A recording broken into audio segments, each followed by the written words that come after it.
Hi there, this is Dr. Evan Osar with the Institute for Integrative Health and Fitness Education. Welcome to this edition of Integrative Movement Insider. Hope your week is going well. I've got 3 things for you, something to think about, something to actually do and apply to your clients to help you be that expert for your current clients and attract more individuals that need, want, and will pay you for your expertise.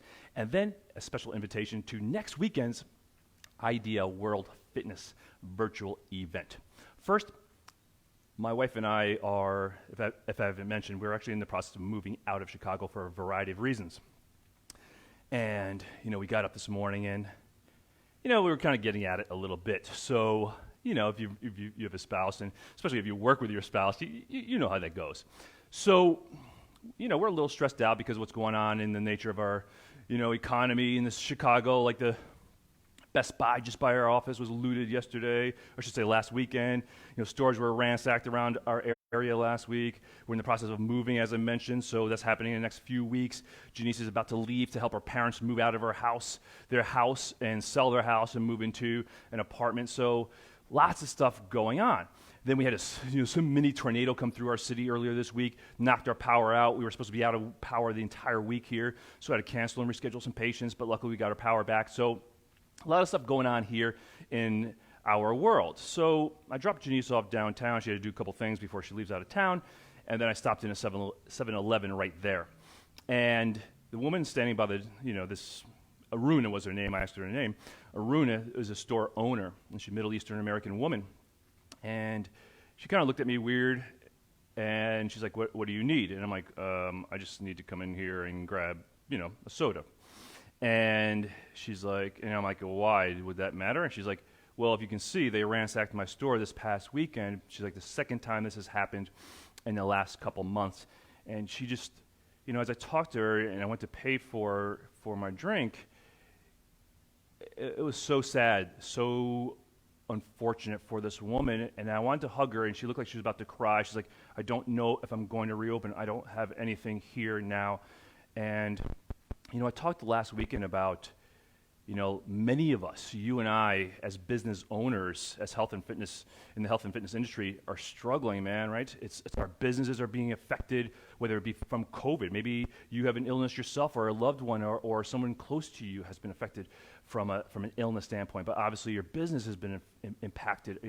Our city's being impacted by not just COVID, but all this, social unrest and the things that are going on. And as I left that store, I felt so bad for this woman because I couldn't even pay for my drink because, I said to her, I'm like, I don't actually have any cash. And she's like, my credit card machine's not working either. So I'm going to go back later today and give her the cash for the drink and give her a little card just to say, just give my empathy because that's about all I can do. And this sort of brings me back to the story I shared with you last weekend with a conversation I had with my good buddy who owns a fitness business out west. And yeah, he's struggling as well as we are too. And again, you can't change the problems of the world. What you can do is be that empathetic ear, listen, and understand what others are going through, regardless of where they're coming from, regardless if they believe with you or you believe they're political or financial or where they are in the world. People are struggling, and people just need a leader and someone to listen to them. So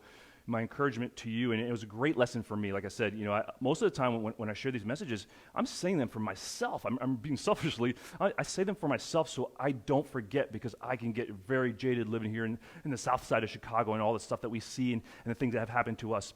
And it's really just a reminder of me to continue to step up. But I want to encourage you to, your community needs you. There's people out there that need you, that haven't even found you, that are looking for a leader just like you. So please continue to do what you do. I know if you're part of our community, you're that person. So please remember that we're out there supporting you, and anything we can do, please let us know. Just feel free to put your comments in below. And if there's anything we can do to support you through this, please reach out and let us know. And reach out to your community, because there's lots of people like Aruna that are struggling and could use even just a listening ear or a friendly hello or smile to let them know that you're listening to them. So thank you for allowing me to share that message with you. Now, second, on to the topic of the day, which is tight hamstrings. And so many, if you train the older clients like we do here, We specialize in training the older clients, assessment and corrective exercise. I'm actually working on the second edition of my corrective exercise solutions book, which should have been done last year, but here we are. Mid this year, my publisher just reached out and said, hey, where's your book? We're ready to publish it, here coming soon. And I'm like, don't have it. But so I just had to finish teaching this master's class. And what's interesting about this master's class is this is exactly what I taught them. So I'm going to share with you really quickly what I taught them and what we teach as part of our integrative movement system approach to posture and movement, and which I'm also going to invite you to them teaching more on next week at the Idea World Fitness virtual conference. So one of the things we do, should say our approach is really about the process that we take our clients through. And one of the things that people that come through our certification say to us is like, I can't get my clients to do this or that. They don't do their homework and they don't understand why the breathing is important. I'm like, because you haven't educated them on the process. And that's what we do extremely well here. And that's what I encourage them to do is you have to set your clients up for success and explain the process. One of the books I would encourage you all to get, whether you like football or not, I'm sort of boycotting football right now for a variety of reasons. But one of the books I just started reading that I love is The Score Will Take Care of Itself by Coach Bill Walsh, the great late 49ers coach. And I'm a Seahawks fan, so it's very, for me to root for the 49ers is challenging. However, I love Bill Walsh and the lessons he taught. And in the beginning of the book, and what he really talks about is he inherited a 2-14 team, which you can tell by the score, by the record, that's a really bad team. And what he said is he instituted his standard of performance, his framework of how he wanted the organization run. And he was meticulous about everything he did, from practices to how people, the receptionist answered the phone, to how the groundskeeper dressed and took care of the field, to how the ticket takers, they did their job, to every coach on every level, how they interacted and educated the athletes. So his first season, he went 2-14. So it looks like, oh yeah, it's good job, Bill. That really worked. Second season, 6-10, not much better. But he said during the second season, they lost almost every game by a touchdown or 10 points or less. So they were real close. The third season, they won the Super Bowl and won 4 of the next, I believe, 5 or 6 Super Bowls. So, and what he said was, it's about the process, not the outcome. And that's where the title of the book came from. He said, the score or the wins will take care of themselves. And that's what I really want to encourage you as I take you through this process. It's really about the process. Like I was doing an online consult with my clients yesterday, and the guy, he's like, yeah, man, I have no rotation to my left side. And he's like, when I stand, my leg is 45 degrees externally rotated. So I took him through exactly what I'm going to show you right now. And when he was done, Frank said to me, he's like, I'm like, how does your rotation feel? He's like, oh my God, that's so much better. And I'm like, where's your leg? Without even, thinking about it, where is it? He's like, oh, now it's about 20 degrees. So we gave him 20 degrees of range of motion. He's like, oh my God, you are a miracle worker. And I'm like, no, I'm not a miracle worker. I'm not a healer. I'm not this person. I'm just a person. Yeah, I'm a person. I'm just someone who understands process and knows exactly how to take people through a very specific process. And I don't chase exercises. I don't chase tightness. I chase perfection of our process. So let me show you the process. So hamstrings. Why do so many of your clients have tight hamstrings? Well, because number one, they sit too much, and number two, spinal stenosis, especially in your older clients, because that position of spinal stenosis will pull your clients into posterior pelvic tilt and hold them in this position to give more space in the spinal cord. I know I'm talking a little fast, but you can always go back and rewatch this. Those are the two most common reasons people have short, tight hamstrings. And doing this kind of nonsense here is not going to stretch their clients' hamstrings out. So first, our integrative movement system assessment process is first you assess. The assessment helps you pick up and identify your clients' suboptimal or non-optimal strategies that are causing them to be tight. So one of the easiest assessments you can do, and I love these assessments because you can do them whether you're in person or online. Have your client lie down on the floor. So I'm going to put my tighter side towards the camera so you can see. I already know, and you probably already know what your tighter side is, but here's a quick, easy, simple assessment. Put your hands on your rib cage and the front side of your pelvis. Keep your legs straight, your knees straight, your ankles dorsiflex, fully dorsiflex. Now bring one leg up as high as you can without changing this alignment. So I'm not going into posterior tilt and going into extension. I'm just keeping everything neutral, and that's your true hamstring length. So you see me? Maybe I got about 45 degrees.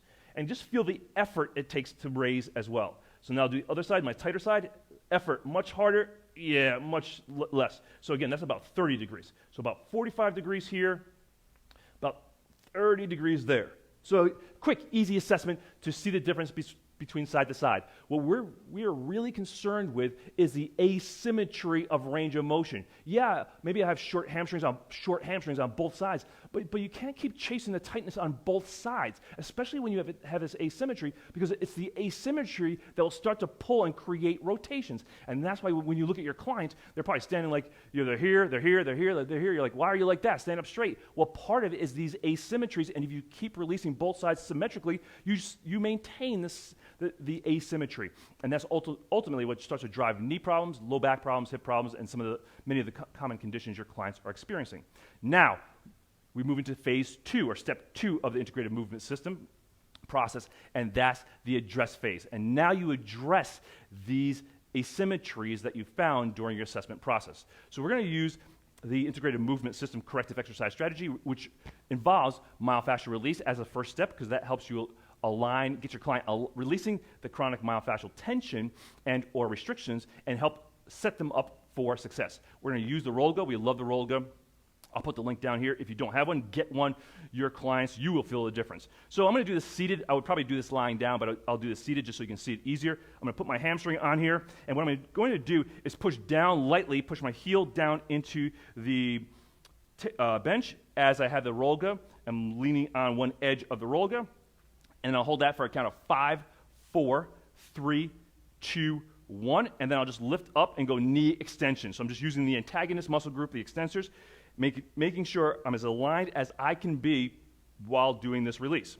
I'm going to hold that for a count of 10, 9, 8, 7, 6, 5, 4, 3, 2, 1. Again, push down for a count of 5, 4, 3, 2, 1, and then bring it up for a count of 10, 9. I'm also dorsiflexing the ankle.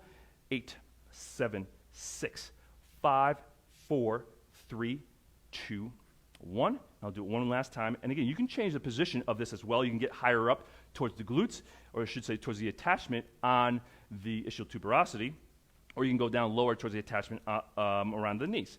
So again, push down for 5, 4, 3, 2, 1, and then go up for 10, 9, 8, 7, 6, 5, 4, 3, 2, 1. The entire time, I'm still maintaining my alignment of my thoracolpelvic cylinder to the best of my ability as I'm doing this release. So now I've got my myofascial release. Now you have to use that length. And actually, that side feels, it feels a lot lighter now. I can actually feel the lightness through this side compared to this side. But now you have to use that length that you just helped your client create, because that's the mistake. My client Frank yesterday, he's like, well, don't you work out and then stretch after your workout? I'm like, no. You release before your workout so that you can get yourself into the right position, so that you use that right position, or the more appropriate position, the more optimal position during your workout. He's like, oh yeah, he's actually a doctor, so he's like, oh yeah, that actually makes a lot of sense. So now we want to teach our client how to use this length, and that's why we love the split stance hip hinge. And I'm going to turn around and face away from the camera, because I'm going to show you what most clients usually do when they do split stance type of exercises. So watch the line on my shorts. That's why I love these shorts. And with my students, what I have them do when they film their videos and send them to me for evaluation, I have them put a piece of tape across their backside of their shorts so they can start to train their eye what to look for. So just watch the line on my shorts. Here's what a lot of people will do when they do their split stance hip hinge. They just put their leg back, and now you see them already rotated, and then they're like this, and you see that I'm already rotated, and I'm not really getting myself squared up to my forward leg. So that's why you see me all the time in my videos go long spine first. You want to stack and align that thoracolpelvic cylinder, stack and align that pelvis, then step back, maintaining that square pelvis. So I'm not rotated here. I'm staying nice and aligned right here to that forward leg. And now I breathe in, and as I breathe out, I'm going to hinge and maintain that thoracolpelvic cylinder rotation around that forward hip, and I should feel a tremendous stretch, which I do around the posterior glute and into the hamstring. Breathe in to come back upright, and only rotate as far as you can maintain the thoracolpelvic cylinder. So rotate up, breathe in, breathe out, hinge. Let me turn to the side so you can see it from the side. So same idea. So long spine, align that thoracolpelvic cylinder, put your hands on your pelvis, square up to the forward foot as you step back. So you're not stepping back to rotate, step back, stay aligned, keep most of the weight on the forward leg. Breathe in, breathe out, hinge. I'm letting go through the posterior hip, breathing in to come back upright, breathing out, eccentrically lengthening the glutes and hamstrings and external rotators. That's the entire goal of this pattern, is to train more optimal function of the posterior hip complex, and then come back up. So that's the assessment phase, the address phase, and then you move it, you take it into a functional exercise pattern. You can do any number of patterns. You can do a lunge pattern. So again, the lunge pattern looks very similar. Align, control, step into your lunge, and then come back. Step into your lunge, and then come back. You can do a forward lunge, you can do a reverse lunge. But again, it's the same alignment. Align the head and neck and thoracolpelvic cylinders. Stay squared up. Watch the line on my pants, on my shorts. Stay square. Not out here like this. Stay square. And again, if your client does not feel it in their glute, they're probably out here like that. Or they're pushing their knee too far forward like that. They're not getting and keeping anterior pelvic rotation. So your client should always feel it right there. Now, so that was the assess, address, and progress, the 3 steps of the integrative movement system. But now, here's the last step. You have to go back and reassess. So let's go back and see if we actually made the change we thought we would make. Because sometimes you do, oftentimes you do, but sometimes you don't. So again, let's go leg straight, dorsiflex that ankle, leg up. That actually feels way easier. I didn't even release this right side. Come back down. Left side was a more challenging side, the more restricted side. Much easier. Now I'm almost symmetrical, so look at the range here compared to the other side, and it's almost exactly the same now. And that was doing release on one side, that was doing my activation on one side, that was doing my functional pattern on that one side. And that was one set, probably took me a total of 5 minutes or less. And that's the beauty of the integrative movement system. To have a systemic, strategic process to take your clients through. From the history, to find out where they came from, to use a strategic process of assessment to determine your clients' non-optimal or suboptimal habits that are contributing to chronic tightness, discomfort, and or loss of performance, using your address phase to address and help your client develop more optimal movement, posture, and movement habits that will allow them to align and control their joints better, and then finally progressing them through the functional movement patterns that they need and want to safely and successfully achieve their health and fitness goals. And that's how you become that specialist for your current clients and attract more individuals that need, want, and will pay you for your expertise. This is Dr. Evan Osar. Lastly, like I said, next weekend at the first IDEA World Fitness Virtual Conference, I'll be sharing this exact strategy. I'll be sharing with you how to perform your assessments and use your corrective exercises based upon your assessment findings and how to progress this into your functional movement patterns, whether you're training in the virtual world, which many of you are. We're doing tons of that right now as well. We've been doing that for years, but now we're doing a lot more, obviously. And you can also use this even more strategically because now you can get your hands on your clients if you're working one-on-one with your clients. So Mary's going to put the link next to this video or below this video, wherever you're watching this. Would love to have you join us. Use my code. There's a code down there as well. It'll save you $20 off your enrollment fee. We look forward to seeing you next week. Again, be that powerful leader that your community needs. Be that voice of positive reinforcement and encouragement. Educate your clients. Help them be the best that they can be. Let's go inspire greatness. Make it a great weekend. Take care.